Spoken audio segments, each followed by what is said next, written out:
দর্শক দেশে বিদেশে যারা টিভি সেটে আমাদের এই অনুষ্ঠান দেখছেন সবাইকে স্বাগত জানাচ্ছি। নতুন একটি বছর শুরু এবং নতুন বছরের প্রথম ইয়াং নাইটে সবাইকে স্বাগত জানাচ্ছি। এবং আমরা ইয়াং নাইট আপনারা জানেন তরুণদের ভাবনা, তরুণদের চিন্তা, তরুণদের যে উদ্যম, সেই উদ্যমগুলো নিয়ে আমরা কথা বলি। এবং আজকে আমাদের সাথে দুজন তরুণ রয়েছেন, স্কাইপেতেও একজন যোগ হবেন। সেটে যে দুজন আছেন, একদম আমার হাতে ডানে আছেন খালিদ বিন ইসলাম, একাডেমিক কোঅর্ডিনেটর। তিনি বাংলাদেশ জুনিয়র সায়েন্স অলিম্পিয়াড নিয়ে আছেন, অর্থাৎ বিজ্ঞান জনপ্রিয়করণ সমিতির সাথেও তিনি আছেন। এবং তার সাথে যিনি আছেন তিনি ইফাত মল্লিক, তিনি ট্রাভেল ব্লগার। আমরা এই আইডেন্টিটি তাকে দিচ্ছি। ঘুরতে ভালোবাসেন এবং খোঁজ খবর রাখেন দুনিয়ার কোথায় কিভাবে ঘোরা যায়। এবং স্কাইপিতে আমাদের সাথে রয়েছেন সিলেট থেকে খলিলুর রহমান ফয়সাল আমাদের সাথে আছেন। তিনি সিলেট থেকে আমাদের এই অনুষ্ঠানে যোগ দিবেন, তার কথাও আমরা শুনবো আশা করছি। একদম শুরুতে যাচ্ছি। আমরা নিউ ইয়ারে যখনই বলি তখন একটা নিউ ইয়ার রেজুলেশন থাকে। একজন ট্রাভেলার বা ঘুরতে যাওয়া, আমাদের এই সিজনটাতে মানুষজন বিয়ে যেমন বেশি করে, ঘুরতেও যায় অনেক বেশি। তো মানে নিউ ইয়ার রেজুলেশনের সাথে এই যে ট্রাভেল, এটা কীরকম যাচ্ছে? ওয়েল, আমার অনেক আগে থেকেই ট্রাভেল ব্লগ নিয়ে একটা কাজ করার ইচ্ছা ছিল। এবং ট্রাভেল জিনিসটা আমি আসলে, এটা আমার শখ না, মানে এটা হচ্ছে আমার আরেকটা আইডেন্টিটি। সো আমি খুব ভালোবাসি ঘুরতে এবং একা একা ঘুরে বেড়াই। একা একা ঘুরতে ঘুরতে আমি যেটা রিয়েলাইজ করলাম সেটা হচ্ছে আমাদের দেশের মেয়েরা বা ছেলেরা খুব একটা একা ঘোরে না। যদিও বলছি যে আমরা ঘোরার সিজন, বাট যেটা হয় যে অনেকে একসাথে নিয়ে ঘোরা হয়। বাট ইউজুয়ালি যেটা হয় যে হয়তো ফ্রেন্ডদের টাইম ম্যানেজ হয় না বা কারোর সাথে ট্রাভেল করতে কমফোর্টেবল না। সো এইসব জিনিসকে একটু এনকারেজ করার জন্য আমার নিউ ইয়ার রেজুলেশন হচ্ছে আমার ট্রাভেল ব্লগ ফয়াদে ভয়াজ। সো ওটার থ্রুতে অ্যাকচুয়ালি মানুষ খুব ইজিলি বুঝতে পারবে যে কিভাবে আসলে সহজে একা একা ট্রাভেল করা যায় উইদাউট এনি হ্যাসেল। মানে একা একা ট্রাভেল করার আলাদা মজাটা আসলে কোথায়? মানে আমরা তো বন্ধু বান্ধব নিয়ে একটু ঘুরি, পছন্দের মানুষ নিয়ে মানুষ ঘুরে, ফ্যামিলি নিয়ে ঘুরে, মানে একা একা ঘোরার এক্সপিরিয়েন্সটা আসলে আলাদা কোথায়? মানে অবশ্যই একা একা ঘোরার পেছনে অবশ্যই কিছু কারণ আছে। এখন ধরেন অনেকেরই পছন্দের মানুষ আছে, কিন্তু পছন্দের মানুষের সাথে আসলে ঘুরতে ভালো লাগে না। মানে ট্রাভেল পার্টনার এবং লাইফ পার্টনার বোথ আর ডিফারেন্ট থিংস। সো যেটা হয় যে একা একা ঘুরলে আপনি নিজেকে অনেক ভালো করে চিনতে পারবেন, লাইফে কী চান সেটা বুঝতে পারবেন, প্লাস হচ্ছে নতুন নতুন মানুষের সাথে আপনার পরিচয় হবে, যেটা আমার অনেক বড় কারণ। আমি কথা বলতে অনেক পছন্দ করি, নতুন মানুষের সাথে মিশতে পছন্দ করি। সো যেটা হয় যে নতুন নতুন কালচারের সাথে আমি পরিচিত হই, প্লাস হচ্ছে ফুড টেস্ট করতে পারি অনেক কস্ট এফেক্টিভ, বিকজ আমি আসলে থাকি হচ্ছে হোস্টেলে, খুবই সস্তায়, এবং আমি কাউচ সার্ভ করি মানুষের, মানে লোকাল ফ্যামিলিগুলোর সাথে গিয়ে থাকি। তারা কিভাবে রান্না করে, তারা কিভাবে খায়, আমি সব কিছু এক্সপেরিয়েন্স করি, এবং সেটাই আমি অ্যাকচুয়ালি বাংলাদেশেও করার চেষ্টা করছি। ওকে, আমাদের সাথে আমরা শুরুতে যেটি বলেছিলাম খালিদ বিন ইসলাম আমাদের সাথে রয়েছেন। এবং এতক্ষণ আমরা ঘোরাফেরার কথা বলতেছিলাম, মানে খুব মজার এক্সপিরিয়েন্স। কিন্তু আমরা একটু ভিন্ন জিনিসে যেতে চাই। যে বছরের শুরুতে একদম আজকে সকালবেলা শুরু হলো নতুন বই বিতরণ দিয়ে, এবং ডক্টর জাফর ইকবাল স্যার সেটি অনুষ্ঠানে আমরা দেখতে পেয়েছি। এবং আপনারা বিজ্ঞান জনপ্রিয় সমিতির সাথে অনেক বেশি সম্পৃক্ত।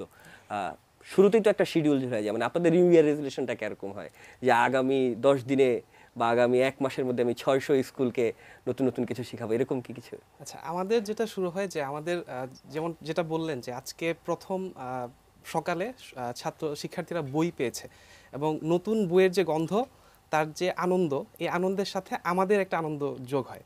যে আমরা সারা বছর প্ল্যান করি যে কিভাবে বিজ্ঞানকে আমরা ছড়ায় দিব সারা দেশে, কিভাবে বিভিন্ন স্কুলগুলোতে যেয়ে, তারপরে কিভাবে শিক্ষার্থীদের আরও কাছাকাছি যে আমরা এই কাজগুলো করব।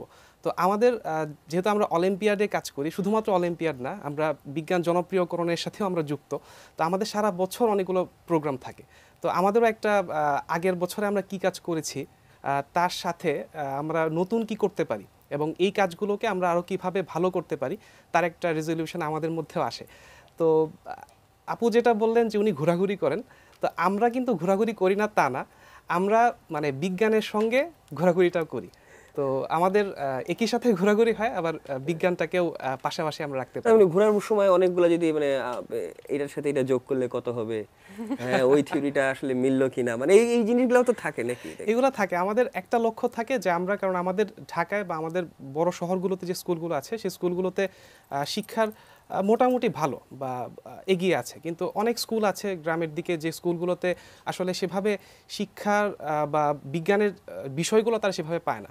তো আমাদের যেহেতু আমাদের বাংলাদেশ বিজ্ঞান জনপ্রিয় কোনো সমিতি থেকে অনেকগুলো প্রোগ্রাম মানে অনেক প্ল্যান থাকে যে আমরা ওই রিমোট অঞ্চলগুলোতে পৌঁছাবো বা ওই গ্রামের স্কুলগুলোতে পৌঁছাবো যেখানে তারা বিজ্ঞানের সঙ্গে সেভাবে যোগটা পায় না বা তারা সেই সুযোগ সুবিধাটুকু পায় না। তো আমাদের বিভিন্ন ক্যাম্প হয় 1 দিন 2 দিন। তো আমরা শিক্ষার্থীরা যেরকম আনন্দের সঙ্গে থাকে তার সাথে আমরাও খুব আনন্দে থাকি, এবং আমাদের ওই ট্যুরগুলা বা একটা কথা আছে, আমরা তো হয়তো ভলান্টিয়ারিংভাবে কাজগুলো করি। তো আমাদের সবচেয়ে আনন্দের ব্যাপার হচ্ছে যে আমরা বলা হয় যে আমরা আসলে খাদ্যের বিনিময়ে এই কাজগুলো করি। তো আমরা প্রচুর খাওয়া দাওয়া করি আর ঘোরাঘুরি করি আর বিজ্ঞানের সঙ্গে ওই মজা নিয়ে কাজগুলো একজন করি। পাওয়া গেল সেটা যিনি খাওয়া বাঁচানোর জন্য একা একা ঘুরছেন মাঝে মাঝে, আর একজন আসলে ঘুরছেন সাথে খাওয়ারও পাওয়া যাচ্ছে। আমরা কি সিলেটের সাথে যদি যুক্ত হতে পারি, সিলেটে ফয়সাল রয়েছেন, তিনি কাকতাড়ুয়া নামে একটি সাংস্কৃতিক সংগঠনের দায়িত্বে আছেন, সভাপতিত্ব করছেন। এছাড়া তিনি ইন্ডিপেন্ডেন্টলি নির্মাতা হিসেবে কাজ করছেন। ফয়সাল, আপনাদের প্রথমে একটু জানতে চাই আপনাদের এখানে শীত কেমন পড়েছে? মানে সারা দেশ থেকে আমরা খবর পাই সারাদিন প্রচণ্ড শীত পড়েছে, এবং এই শীতে আপনাদের রেজলিউশনটা কি, মানে আপনার রেজলিউশন কি অ্যাজ এ নির্মাতা? না আসলে মানে সিলেটে অনেক ভালো, মানে শীত আমার ফেভারিট ঋতু। আমার খুব প্রিয় একটা মানে ঋতু হচ্ছে শীত। আমার মনে হয় বাংলাদেশে যদি গরিব না থাকতো তাহলে আসলে সারা বছর আমি চাইতাম বাংলাদেশে শীতই থাকুক। আর বাংলাদেশের অন্যান্য এলাকার তুলনায় সিলেটে একটু শীত বেশি, আপনারা সবাই সেটা জানেন। হ্যাঁ, সিলেটে ভালোই শীত, এবং দেখেন আমি সোয়েটার পরে আছি এখন। ভালোই শীত আজকে। এবং সিলেটের শ্রীমঙ্গল বিশেষ করে চা বাগানগুলোতে অনেক অনেক শীত। তো ভালো ভালো আমার শীত নিয়ে মজার যে জায়গাটা আছে, আমি এবার প্রচুর পিঠা খাবো। আমি এরকম প্ল্যান করেছি এবার এই শীতটা, মানে গত গত বছরও আমার এত শীত লাগেনি, এই বছর অনেক শীত লাগছে। এই বছর অনেক পিঠা খাবো, এবং আরেকটা কাজ করব যেটা আমাদের সংগঠন থেকে এবং আমরা যারা একসাথে কাজ করি, গ্রুপলি কাজ করি, আমরা সিদ্ধান্ত নিয়েছি যে যারা শীতে কষ্টে কষ্টে আছেন তাদের জন্য, শীতার্তদের জন্য বস্ত্র সংগ্রহ করে তাদেরকে মানে গরম রাখার ব্যবস্থা করব। এর আগেও আমরা হাওর অঞ্চলে, আমরা কাকতাড়ুয়া থেকে হাওর অঞ্চলে ধান সব ডুবে গিয়েছিল। হ্যাঁ, সে সময় আমরা আপনারা কাজ সিলেটে করেছিলেন। আমি আমি আসলে এটা ওইটার সাথে একটু খোঁজ রেখেছিলাম, এই জন্য হয়তো বা জানি। কিন্তু আমার একটু জানার ইচ্ছা যে নির্মাতা হিসেবে যারা বড় সিনেমার পরিচালক, যারা মূলধারায় আছেন, তারা যেমন চিন্তা করেন আগামী বছর 1-2টা সিনেমা বানাবো, এই এই এই পেরিফেরার উপরে কাজ করব। নির্মাতা হিসেবে, একজন তরুণ হিসেবে আপনার পেরিফেরা কি ঠিক হলো কিনা, বা আপনার কি নিউ ইয়ার নতুন বছরের রেজলিউশনটা আসলে কি?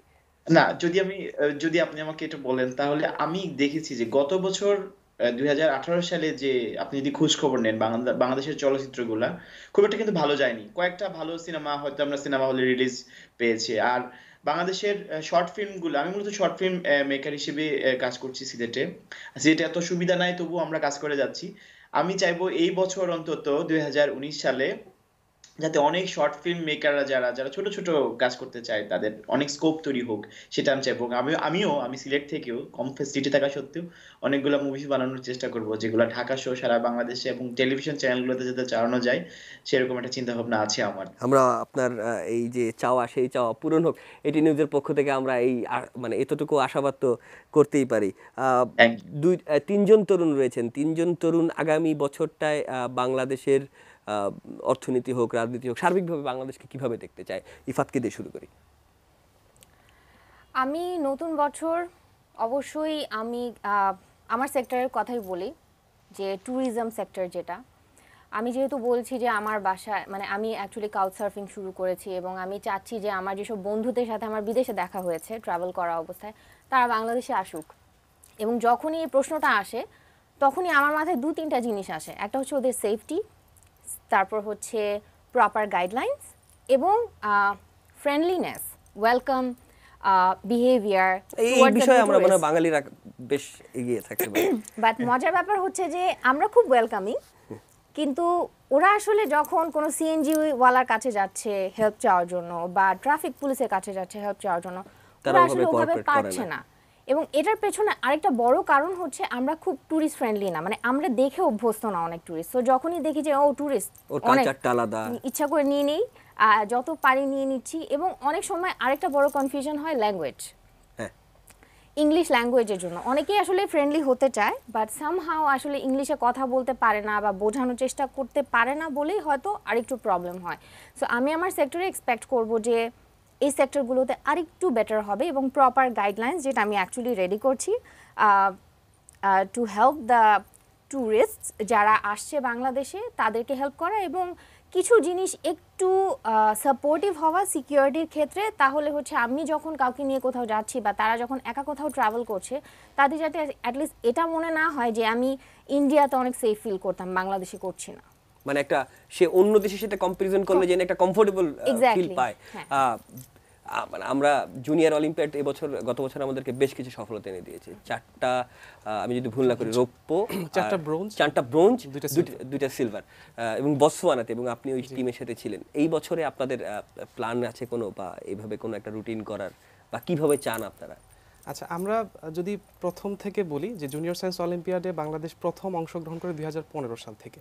তো সে বছর প্রথমবারে আমরা একটা ব্রোঞ্জ পদক পাই, তো সেটা ছিল আমাদের জন্য খুব ভালো একটা সাফল্য। 4 বছর হলো। হ্যাঁ, তো আমরা এবার চতুর্থবারের মতো আমরা অংশগ্রহণ করলাম এবং আমাদের এখন পর্যন্ত, কারণ আন্তর্জাতিক যে অলিম্পিয়াডগুলো এগুলোতে একটা সবচেয়ে বড় যে চ্যালেঞ্জ সেটা হচ্ছে যে আপনার ওখানে শুধুমাত্র যে থিওরির বেসড প্রবলেম আসে তা না, সেখানে ল্যাব বেসড প্রবলেম আসে। তো আমরা আমাদের দেশের ছেলেমেয়েরা ল্যাবে একটু আমরা পিছিয়ে থাকি। তো এজন্য যেটা হয় যে আমরা ল্যাব মার্কটা সবসময় একটু কম পাওয়ার কারণে আমরা সেরকমভাবে ভালো করাটা অন্য দেশের তুলনায় আমাদের একটু কম হয়, কষ্ট হয়ে যায়। কিন্তু তারপর আমাদের থিওরি এত ভালো হয় যে এজন্য আমরা এবছর আমরা 6টা মেডেল পেয়েছি, কারণ 6 জন অংশগ্রহণ করেছিল এবং 6 জনই তারা মেডেল পেয়েছে। তো আমাদের একটা স্বপ্ন হচ্ছে যে আমরা আস্তে আস্তে আমরা গোল্ডের দিকে যেতে চাই, কারণ আমরা জানেন যে অলরেডি আমরা গণিত অলিম্পিয়াডে গোল্ড মেডেল পেয়েছি এবং আমাদের একটা রোবট দল, সেটা হয়তো জানেন যে আমরা রিসেন্টলি 20তম আন্তর্জাতিক রোবট অলিম্পিয়াড থেকে গোল্ড মেডেল নিয়ে এসছে।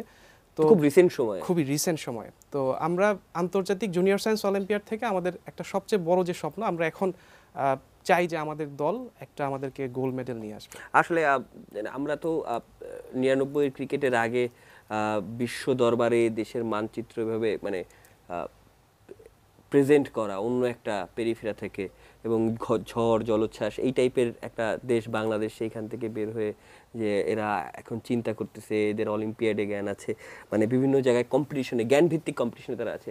আমরা মাবিয়াকে যখন ফ্ল্যাগ হাতে দেখলাম, মানে যে ফুটেজটা আমাদের সবাইকে আলোড়িত করেছে।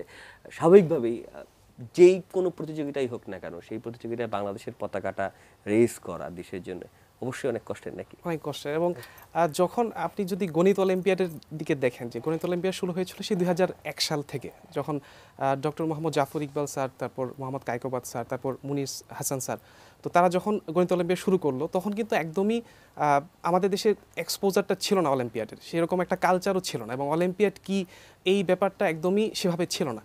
তো আস্তে আস্তে যখন অলিম্পিয়াডটা ডেভেলপ করতে শুরু করলো এবং এই কালচারটা আমাদের মধ্যে আসলো যে আমরাও প্রবলেম সলভ করতে পারি, এবং আমাদের যে গতানুগতিক শিক্ষা তার থেকে বের হয়ে আমরা আন্তর্জাতিক যে শিক্ষার্থী এবং তারা যারা ভালো করছে তাদের সাথে আমরাও প্রতিযোগিতা করতে পারি। এবং এই 17 বছর পর আমরা প্রায় 116টি দেশ সেখানে ছিল, তার মধ্যে আমাদের জাওয়াদ একটি গোল্ড মেডেল এনে দেয়। তো এটা যে কোনো অর্থেই এটা অসাধারণ একটি সাফল্য। এবং অন্যান্য অলিম্পিয়াডগুলোতে, আন্তর্জাতিক ফিজিক্স অলিম্পিয়াড, আন্তর্জাতিক বায়োলজি অলিম্পিয়াডে আমরা রিসেন্টলি একটা ব্রোঞ্জ মেডেল পেলাম, আন্তর্জাতিক জুনিয়র সায়েন্স অলিম্পিয়াডে আমরা ভালো করে যাচ্ছি। তারপর আমাদের সবগুলো অলিম্পিয়াডে যখন আমাদের পতাকাটা উঁচু করে উঠে তখন আসলে ওই ব্যাপারটা চলে আসে। কিন্তু আমার একটা আপনার কাছে একটা প্রশ্নই আছে একরকম, যে এই যে সফলতাগুলো, এই সফলতাগুলোর খবরগুলো কেন জানি দু একটা পত্রিকা ছাড়া খুব একটা পত্রিকা আসে না, এবং আমরা এটা আসলে সোশ্যাল ওয়েবসাইট, মানে সোশ্যাল সামাজিক যোগাযোগ মাধ্যমগুলোতে কেউ একজন শেয়ার দিল, সে প্রুফ করার জন্য, অনেক ক্ষেত্রে প্রুফ করার জন্য সে দেশে খুব খোঁজ রাখে, কেউ একজন এরকম শেয়ার করলেন, সেটা দেখে দেখে দেখে দেখে আমরা জানলাম। যেমন লাস্ট যে 6টা পদকের কথা, সেটা হচ্ছে আমি আপনাদের সমিতির, মানে বিজ্ঞান জনপ্রিয় সমিতির একজনের সাথে পরিচয় ছিল, তার অ্যাকাউন্টে দেখলাম, দেখে আমি আমার অফিসকে জানালাম, তারপর আমরা একটা স্ক্রল দিলাম, এবং এই ছবিটা খুঁজে পাওয়া, একটু ফুটেজ থাকা, এগুলো কেন হয় না? মানে তো অবভিয়াসলি অনেক বড় অর্জন, কিন্তু আমরা কেন এই, মানে এটার যত প্রচার হতো, সাধারণরাও যেই ছেলেটা আসলে জানেই না এরকম কিছু হচ্ছে, অনেক প্রত্যন্ত এলাকা, সে হয়তো বা টেলিভিশনে দেখে, পত্রিকায় দেখে জানতো। হ্যাঁ, এখন এই জায়গাটা আসলে প্রশ্নটা আমাদেরও, যে আপনাদের কাছে আসলে, কারণ আপনারাই প্রচারটা করেন। তো আমরা চাই যে, কারণ আমরা যখন আমাদের ছেলেমেয়েরা যখনই ভালো করছে তখন আমাদের কিন্তু অন্যান্য দেশের কাছে আমাদের জায়গাটা অনেক উপরে পৌঁছে যায়, এবং আমরা এটা বুঝতে পারছি যে আস্তে আস্তে যখন আমরা ভালো করছি, কারণ আমাদের সাথে কম্পিট করছে ইউরোপের বড় বড় কান্ট্রিগুলা, আমাদের সাথে কম্পিট করছে এশিয়ার বড় বড় কান্ট্রিগুলা। তো ওদের সঙ্গে যখন আমরা তাল মিলিয়ে আমরা ভালো করছি, তো আমরা চাই ওই নিউজগুলা আস্তে আস্তে ছড়িয়ে পড়ুক। এবং আমরা এইভাবেই চাই যে নিউজ চ্যানেলগুলো এবং পেপার পত্রিকাগুলা আরো বেশি করে আমি দেখছি যে মানে অধিকাংশ ক্ষেত্রে এটা একদম ফিচার পাতার কোনায় চারপাশে একদম ছোট্ট করে লেখা থাকে। এটা একটা কারণ আমার যেটা মনে হয় যে, কারণ ক্রিকেট তো সবাই দেখে, সবাই খেলতে পছন্দ করে, দেখতে পছন্দ করে, তো ওই নিউজটা যখন আসে সবাই লুফে নেয়। কিন্তু অলিম্পিয়াডের খবর আসলে আমরা প্রচার করি না দেখি সেভাবে পপুলারিটিটা হয় না। আমরা যদি আরো বেশি প্রচার করতাম হয়তো আপনাদেরও একটা প্রেসার দেওয়ার জায়গা মনে হয় তাহলে সৃষ্টি হলো। আমি আরো কথা বলবো, ফয়সালের সাথেও যুক্ত হতে চাই, কিন্তু ঘড়ির কাঁটা তো থামছে না। একটা বিরতি নিতে হচ্ছে, বিজ্ঞাপন বিরতির পর ফিরবো। দর্শক, স্ক্রিনে কিন্তু নাম্বার আছে, চাইলে আপনারা ওই আড্ডায় যোগ দিতে পারেন যে কোনো সময়, যে কোনো জায়গা থেকে। ছোট্ট একটি বিরতির পর ফিরছি।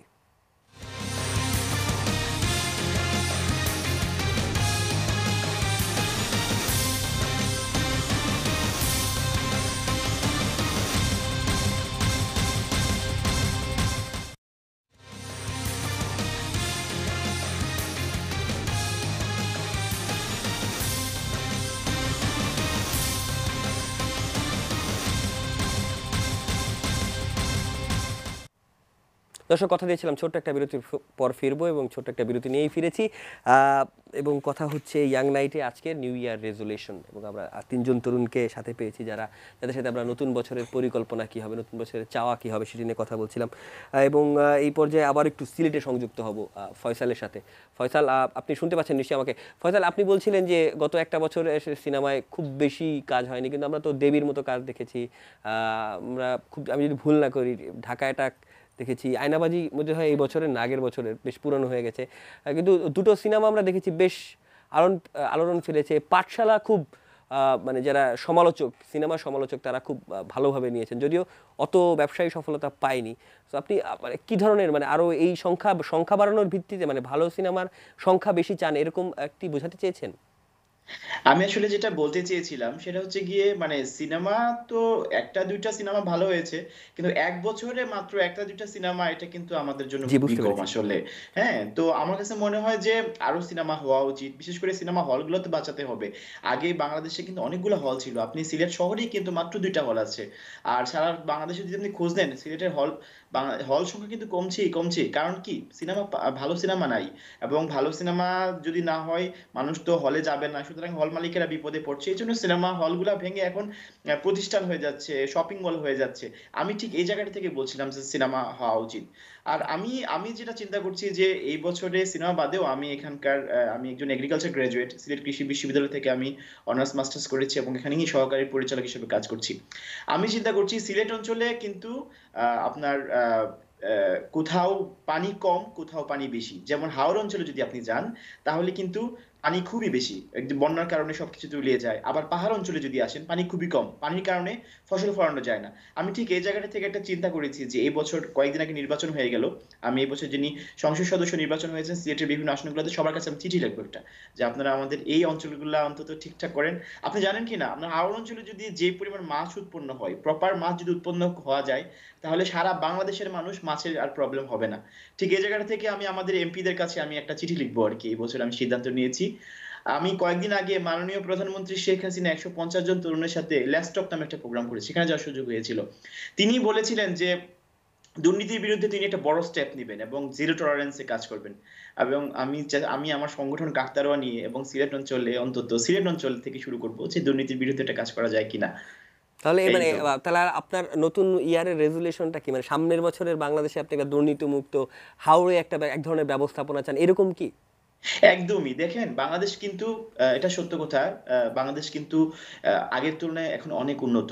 বিশেষ করে তরুণরা, এবছর তরুণ ভোটাররা কিন্তু স্বতঃস্ফূর্তভাবে, আমি মনে করি অন্তত, তারা খুবই সচেতন।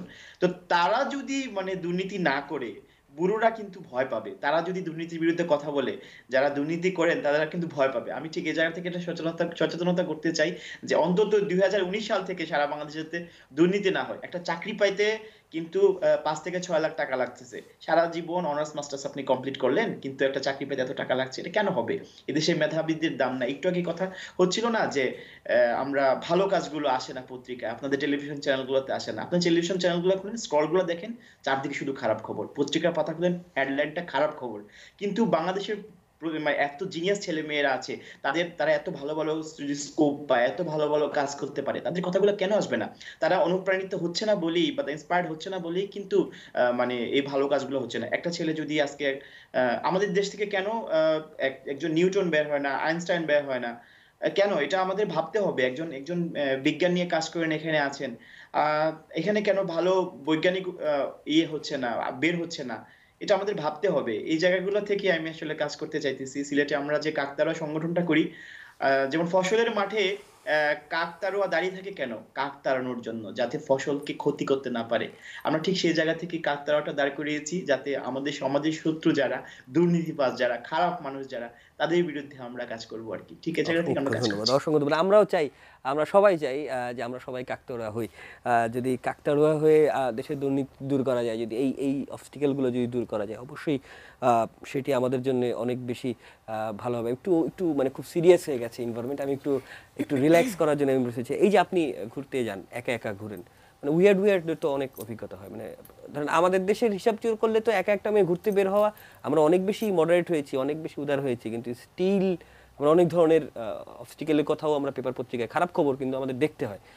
সো ধরেন আমি থাইল্যান্ডে যদি যাই একটা মেয়ে ঘুরতে, তার কি এরকম খুব বেশি হার্ডেল পের করতে হবে? মানে ওয়েল, থাইল্যান্ডের কথা বলবো না, আমি প্রত্যেকটা দেশের কথাই বলবো। আহ, যেহেতু আমি একজন এশিয়ান মেয়ে এবং আমাকে দেখলেই বোঝা যায় যে আমি হয় ইন্ডিয়া, নেপাল অথবা বাংলাদেশে বিলং করি। সো যেটা হয় যে আমি ছোটোবেলা থেকে ইফটিজিং দেখে অভ্যস্ত। সো যেটা হয়, ইউরোপিয়ান মেয়েরাও কিন্তু একাই ট্রাভেল করে, কিন্তু তারা অনেক কিছু বুঝে উঠতে পারে না যে পেছন থেকে কি বলছে। মানে তারা ইউজ টু না, তারা যে কেউ ইউজ টু কেউ না তো তাকে ব্যাপারটা। teach করবে। হ্যাঁ, কেউ যখন অ্যাপ্রোচ করে তখন আমি ভয় পেয়ে যাই, কিন্তু ইউরোপিয়ান মেয়েটা ভয় পায় না, বিকজ ও ওভাবেই বড় ও হয়েছে। জানেই না যে এরকম কিছু। ও জানে না যে এটা আসলে নেগেটিভ কিছু নিয়ে আসতে পারে। আমি যেহেতু ওদের ল্যাঙ্গুয়েজ বুঝি, বা অনেক সময় এশিয়ান মানুষই আসলে আমাকে টিজ করে দেশের বাইরে। আমি মালয়েশিয়াতে গিয়ে দেখেছি, মালয়েশিয়া একটা মুসলিম কান্ট্রি, এবং ওখানে যারা সবাই নিজেদের মতো ধর্ম পালন করছে। বা যখনই আমি আমার মতো ড্রেস আপ করে বের হচ্ছি, আমি টিজড হয়েছি এমআরটিতে, আই গেস হ্যাঁ, এমআরটিতেই দুজন বাংলাদেশি লোক আমাকে দেখে বলেছে যে দেখো, বাংলাদেশে কাপড় পরে থাকে, বাংলাদেশের বাইরে এসে কাপড় কি রকম তাদের কাপড় পরে। dress up নিয়ে। সো এই ধরনের সিচুয়েশন আমি বিভিন্ন দেশেই ফেস করি। তবে টিজার যারা থাকে বা অ্যাটাকার যারা থাকে, তারা হচ্ছে সবাই মোটামুটি বাংলাদেশ, ইন্ডিয়া, শ্রীলঙ্কা, এই সাইড, এশিয়ান রিজনে আমরা এখনো পিছিয়ে রয়েছে এই বিষয়গুলোতে। আপনি তো দেশেও ঘুরেন, বিদেশেও ঘুরেন, বিজ্ঞান জনপ্রিয় করার ফাঁকে ফাঁকে একটু ঘুরে ফিরে নিচ্ছেন। ধরেন পঞ্চগড়ে গেলেন, প্রচন্ড ঠান্ডা, ঢাকায় আমরা এরকম ঠান্ডা পাই না। আমি পঞ্চগড়ে 10 দিন আগে ঘুরে এসেছি, মানে খুব ঠান্ডা ওদিকটায়। এই যে হঠাৎ করে চেঞ্জ করা, আবার এই যে মাথার মধ্যে ক্যালকুলেশন রাখা, এটাকে আপনারা কিভাবে নেন? এনজয় করেন? আর আমরা যেটা আমি আগেই বলেছিলাম যে আমরা সবসময় আমরা খাওয়া দাওয়া খুব পছন্দ করি। মানে আমাদের একটা খাইদাই নেটওয়ার্ক আছে, যে আমাদের যারা আমরা বিভিন্ন অলিম্পিয়াডে কাজ করি, আমরা সবাই একসাথে প্রচুর খাওয়া দাওয়া করি, এবং খাওয়া দাওয়ার ফাঁকে ফাঁকে আসলে আমরা এই কাজগুলো করি, বিজ্ঞানের কাজগুলো করি। তো আমরা যখন কোথাও যাই, তার আগে সবার আগে আমরা প্ল্যান করি যে ওখানে আসলে কি মজার মজার খাবার দাবার আছে। ধরেন আমরা কুমিল্লা গেলাম, আমরা সেখানে রসমলাই, মাতৃভাণ্ডার রসমলাই আমরা খাবই। বা আমরা ধরেন আমরা ময়মনসিংহ গেলাম, আমরা সেখানে মুক্তাগাছার মন্ডা আমরা খাবই। তো এরকম করে আমরা প্ল্যান করি যে কি খাওয়া যায়। আর পাশাপাশি হচ্ছে যে ওখানকার, যেহেতু আমাদের একদম রিমোট এরিয়াতে আমরা কাজ করার সুযোগ হয় আমাদের, তো ওখানকার ওদের সঙ্গে মেশার আফসোস হয় কখনো? মানে ধরেন আমরা তো কেন্দ্রে বসে অনেক বড় বড় কথা বলতে পারি, আমরা কেন্দ্রে বসে অনেক বড় বড় বিজ্ঞানের থিওরি কপচাতে পারি, হয়তোবা পঞ্চগড়ের একদম শেষ সীমানা ইয়ারিপাড়ায় তারা জানেন না, এই থিওরির সাথে খুব বেশি পরিচিত হন না, তখন মানে আফসোসটা থাকে বেশি, নাকি তখনও জানানোর এনার্জিটাই বেশি কাজ করে? না, জানানোর এনার্জির সবচেয়ে যেটা আনন্দের ব্যাপার, যে যখন আপনি দেখবেন যে আপনার একটা লেকচারের পর একটা ছেলে বা একটা মেয়ে সে স্কুলে পড়ে, তার ভেতরে একটা আনন্দ হচ্ছে। তো এই আনন্দটা যখন আপনার মধ্যে সঞ্চার হবে, তখন আপনি আসলে এই যে কষ্ট করে গেলেন বা এই কাজগুলো করলেন, এটা আসলে আপনার তখন আর মনে হবে না। এই যে আনন্দ, এই আনন্দটা আসলে অন্য সব আনন্দ থেকে আলাদা। এবং আমাদের ফুল টিম বা আমরা যারা অলিম্পিয়াডে কাজ করি বা আমরা এরকম বিজ্ঞানের সঙ্গে কাজ করি, আমাদের এই আনন্দটা আমাদের অনেক বেশি আনন্দ দেয়। যেটা কোন তবে এটা কি বটসওয়ানায় ফ্ল্যাগ উচ্চারণ থেকে বেশি আনন্দ, নাকি পঞ্চগড়ে কোন একটা স্কুলে প্রথমবারের মতো সেমিনার নিয়ে বেশি আনন্দ? আচ্ছা, এটা আসলে দুটো ভিন্ন পার্সপেক্টিভ। যে একটা হচ্ছে যে আপনি এমন একজনের কাছে একটা বিজ্ঞানের আনন্দ ছড়িয়ে দিলেন যে আগে আনন্দের খোঁজ পায় নাই, এটা এক ধরনের আনন্দ। আর যখন আপনি আপনার দেশের পতাকাকে এটা তো সারা maximum। বিশ্বের মাঝখানে আপনি তুলে ধরবেন, তখন তার আনন্দটা অন্যরকম হবে। অসংখ্য ধন্যবাদ। দুজন আমাদের সেটে বসে সময় দিলেন, একজন তো সিলেট থেকে কাকতড়া হতে বললেন। আমরা চাই সোসাইটিতে আমরা সবাই যারা রয়েছি তারা যদি এরকম অন্যায়ের বিরুদ্ধে ভালো কাজের জন্য কাকতড়া হই, যাতে ভালো কাজটা চলতে থাকে এবং অন্যায়টা বন্ধ হয়ে যায়, সেক্ষেত্রে তো সবার জন্যই ভালো। নিউ ইয়ার রেজলিউশন নিয়ে কথা বলছিলাম, সবাই বলছিল তারা সবাই যার যার সেক্টরে ভালো চান, এবং যার যার সেক্টর যখন ভালো হবে তখন সামগ্রিকভাবে আমাদের দেশের যে রেজলিউশন, সেই রেজলিউশনটা আমাদের সার্বিকভাবে সবার যে এনভায়রনমেন্টের অবস্থা হবে, সবার যে চাওয়া পাওয়া হবে, সেগুলোর কারণে দেশটাও অনেক সুন্দর হবে। সেরকম একটা সুন্দর বাংলাদেশের প্রত্যাশায় আজকে রাত্রে এখানেই শেষ করছি। শুভরাত্রি, ভালো থাকবেন, সুস্থ থাকবেন, এটি নিউজের সঙ্গেই থাকবেন।